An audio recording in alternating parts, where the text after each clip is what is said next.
Hey, English learners, welcome back to the English with Emily podcast, your cozy place to learn easy English through real conversations.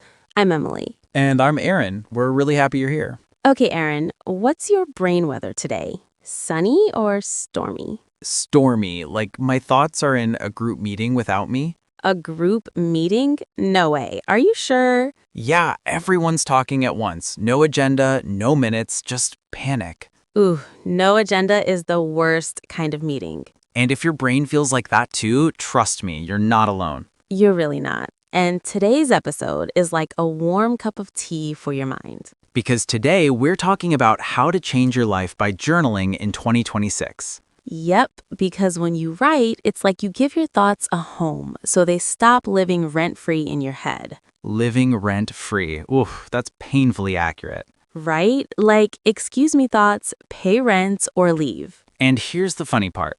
People hear journaling and they think, oh, I have to write a whole book. No way. That's exactly why they quit on day 2. Yeah, because they imagine a perfect notebook, perfect handwriting, perfect feelings. Perfect feelings, huh? What even is that? I don't know. I've never met them. So today, we're making journaling simple, real-life, doable. Doable is the key word because small is how you stay consistent. Also, just so you know, this is a B1 level episode. Yeah, perfect for intermediate learners and still friendly for strong beginners. Right. Take what you understand, repeat the useful lines, and let the rest wash over you. That's still learning. And because it's the English with Emily podcast, we'll do a calm word tour at the end. Yes, key vocabulary, idioms, and phrasal verbs explained simply. No dictionary fight. Yeah, dictionary fights are banned. Totally banned. Okay, Emily, one question before we jump in. Go on. Why does writing feel like therapy, but starting feels so hard? Because starting means you have to face what's inside. But don't worry, we'll do it gently. All right, let's start with point 1. Why is your brain overloaded with thoughts? Okay, picture this. Your brain is not broken. It's just overloaded. Like a phone with 2% battery but 50 apps running. 50? No way. That phone is suffering. Exactly, and your brain is suffering too. So why does it happen? Reason 1. You're holding too many unfinished things.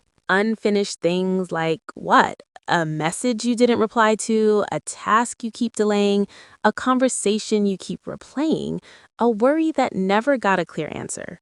So your brain keeps them open like tabs. Yes, and open tabs create noise. And when your mind is noisy, it's hard to hear yourself. Right, and that leads perfectly to reason 2.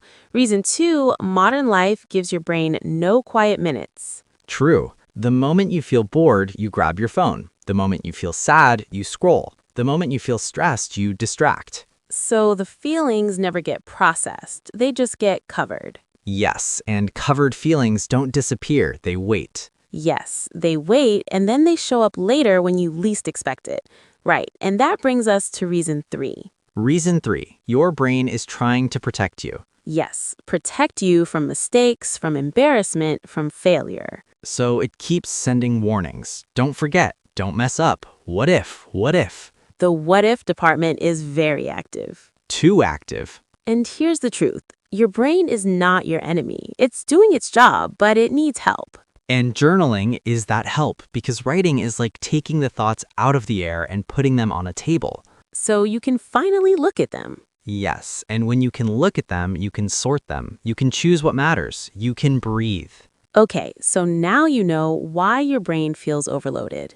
Yeah, and honestly, just naming it already helps. Like, oh, this is why I feel tired. That's it. Because when your mind is crowded, you don't need more pressure. You need more space.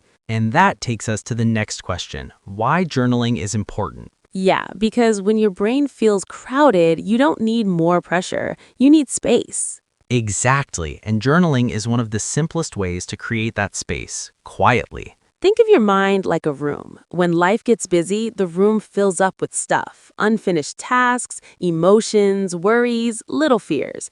That's mental clutter. Yes, mental clutter is the perfect phrase. It's not one big problem, it's lots of small things piled up.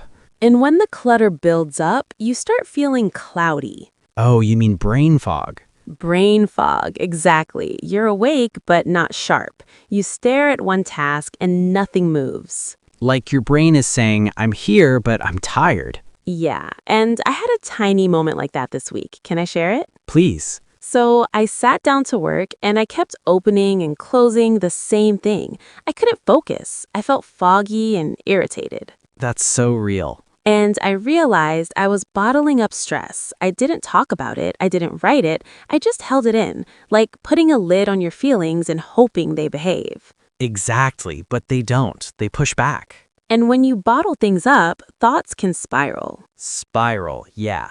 I had one of those nights. I was tired, but my mind wouldn't stop. Midnight brain, yep. So I just jotted down the thoughts, no filter. That's the key. Just jot it down. I wrote, I'm thinking about money, I'm thinking about my time, I'm thinking I'm behind, I'm thinking 2026 needs to be different. Seeing it on paper makes it smaller. And it helps me get it out of my system so I can sleep. Yep, because the page holds the thoughts so your mind doesn't have to. Yep, and sometimes it's not even thoughts, it's feelings sitting under the thoughts. Yeah, the quiet emotions hiding in the background. Right, and that brings us to reason 3. Level 3 is the deepest level, feelings. Yeah,